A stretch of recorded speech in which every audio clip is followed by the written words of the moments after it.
Krishna says, when you are firmly established in yoga, then these constantly changing conditions in your life don't derail you.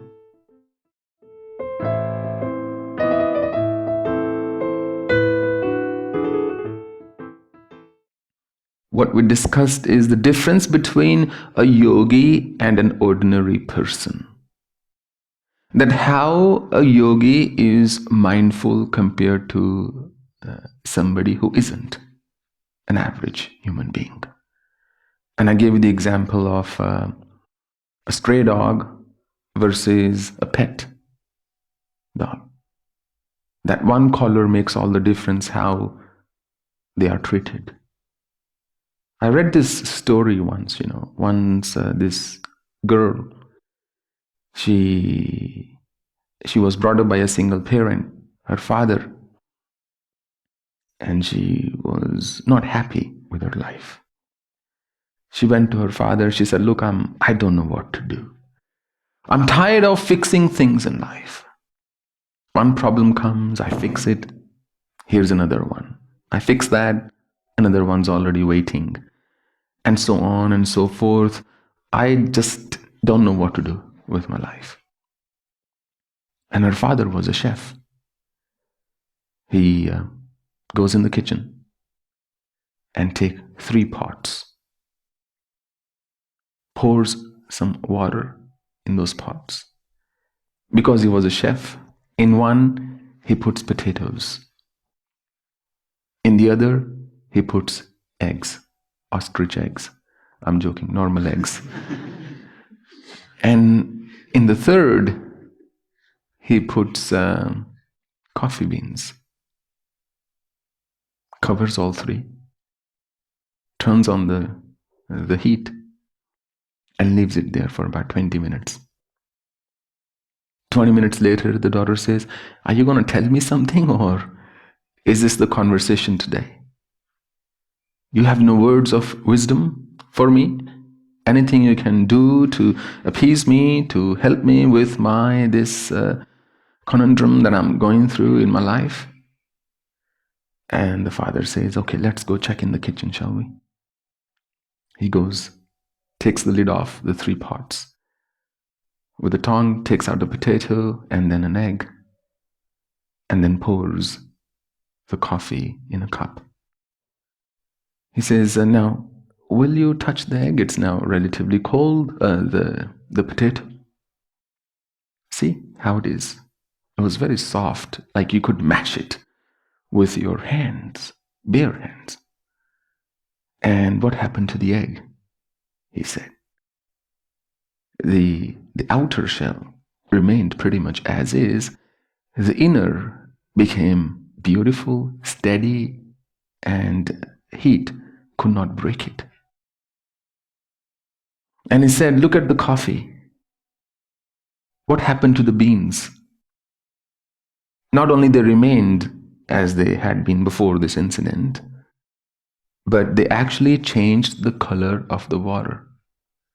They brought this fragrance which is unique to coffee alone. Now that water's taste is changed, it's turned into coffee. Eminently drinkable right away.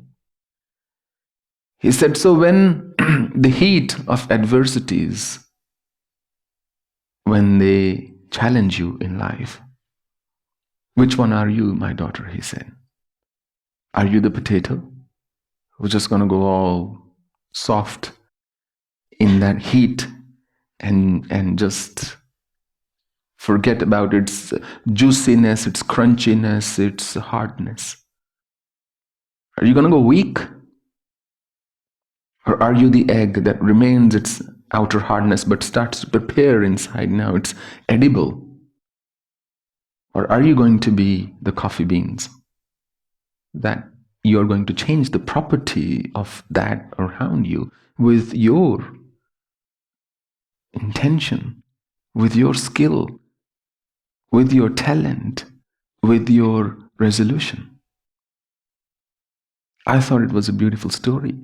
The daughter said, no, I'll be the zucchini. No, I'm just joking. She didn't say that. But it's a possibility, you know what I mean?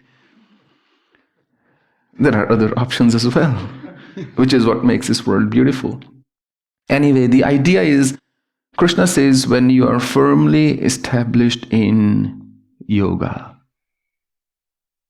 then these constantly changing conditions in your life don't derail you.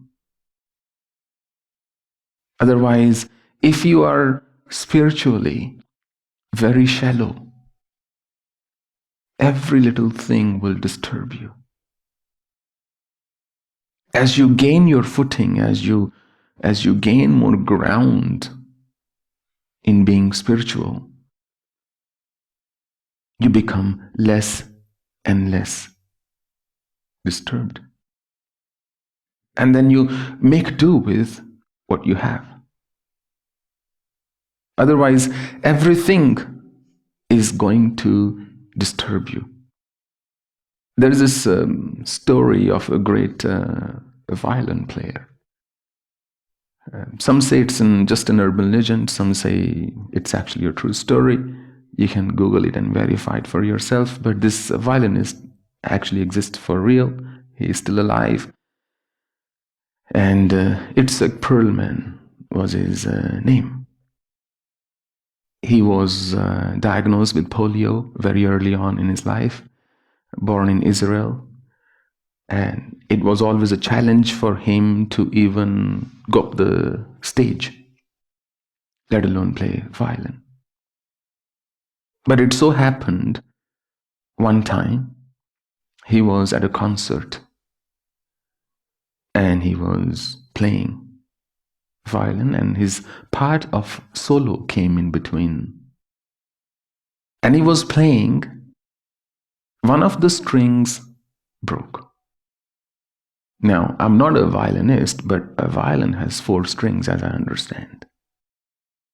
So losing one string means now 25% of the musical possibility is no longer available to you. It's simple mathematics, right? I'm sure you can figure that out. So 4 strings, 1 broke, 25%, right? Normally, most musicians in his place, they would have just stopped for a moment, grabbed a new violin and continued. But he didn't do that. He went on creating and improvising with just 3 strings. Wherever his part was and he had to play, he improvised and he just played with 3 strings. Imagine you're trying to sing a song or play a song and 25% of the notes, let's say 3 out of 7 notes, are no longer available to you, or 2 out of 7 notes. It would sound very cacophonous. But not in his case. He managed to play beautiful music. And when he finished, they obviously asked him, and how did you manage to play your violin with just 3 strings? It was a very loud report we all heard when the string got snapped. And yet you created this beautiful music. And he gave a very profound reply. It is, he said, the artist's job to create beautiful music with what you've left, what he's got left. And that, I think, sums up life pretty nicely.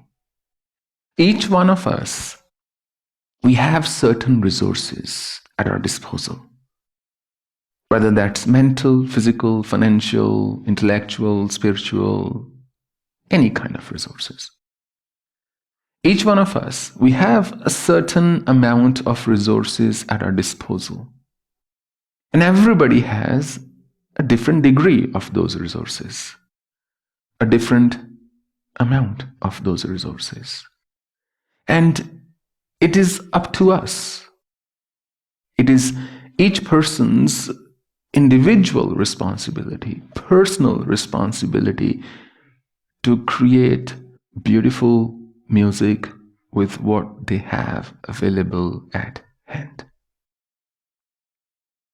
Rather than saying, I wish I had this, then I would have done something wonderful with my life. Well, you don't have that. Now what? This is it. This is your truth. This is what you have. Krishna says the one who is connected with his or her roots, their deep inner voice, such a person is capable of creating beautiful music. I remember this person went to buy a fur coat, made from rabbit's fur. By the way, I strongly dissuade anybody from buying fur and so on. It's very cruel how they treat the animals and what happens to those animals. Anyway, so this person was beyond the definition of morality. So he goes and checks out this fur coat, beautiful fur coat. And he says, so is this real rabbit's fur? He said, sir, 100% real. Is it going to long last? He said, even your great-grandchildren can wear it one day. And he said, he negotiates, he heckles and bargains hard and brings down the price. And then he says, is it going to be okay if I wear it when it's snowing outside? No problem, the shopkeeper said. What about rain? Is it going to be okay in the rain? He said, sir, absolutely no issues. Are you sure? This man said. You're not just promising me, right? You are sure that nothing will happen to this coat if it's raining outside? Sir, the shopkeeper said, have you ever seen a rabbit with an umbrella? They roam around just fine in the rainy season as well. And so it is with a yogi. Not that he becomes a rabbit or he is used to make a fur coat, but that under the constant barrage of that rain of thoughts, that constant pouring, downpour, he doesn't get wet. You find a way to shelter yourself. Because sometimes you've got to battle it out. Other times you've got to take cover. And sometimes you just have to crush them. Other times you have to ignore them. This wisdom of what am I supposed to do with my thought or feeling, it's what comes when you're mindful in your life. Otherwise, we can't use the same strategy for every single thought. We can't use the same tactic for every single emotion. You can't say, I'm going to ignore every thought and every emotion. You can't say, I'm really going to transcend every thought and every emotion, or I'm going to just fight my way through, or that I'm just going to ignore them, or I'm going to reason it out. You've got to know what to do under what circumstances. And this was really the key difference between Krishna and Arjuna. Arjuna thought, this is what's supposed to be done. I know. It's bad. Killing is bad. I can't do that. I don't want to fight. For what? For this kingdom? I don't care. But Krishna knew things differently.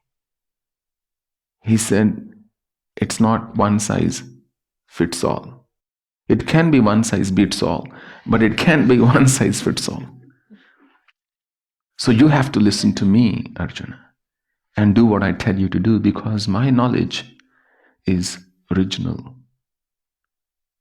That was Krishna's whole premise. That my knowledge is original, yours is borrowed. Therefore, listen to me and do what I tell you to do, he said to Arjuna.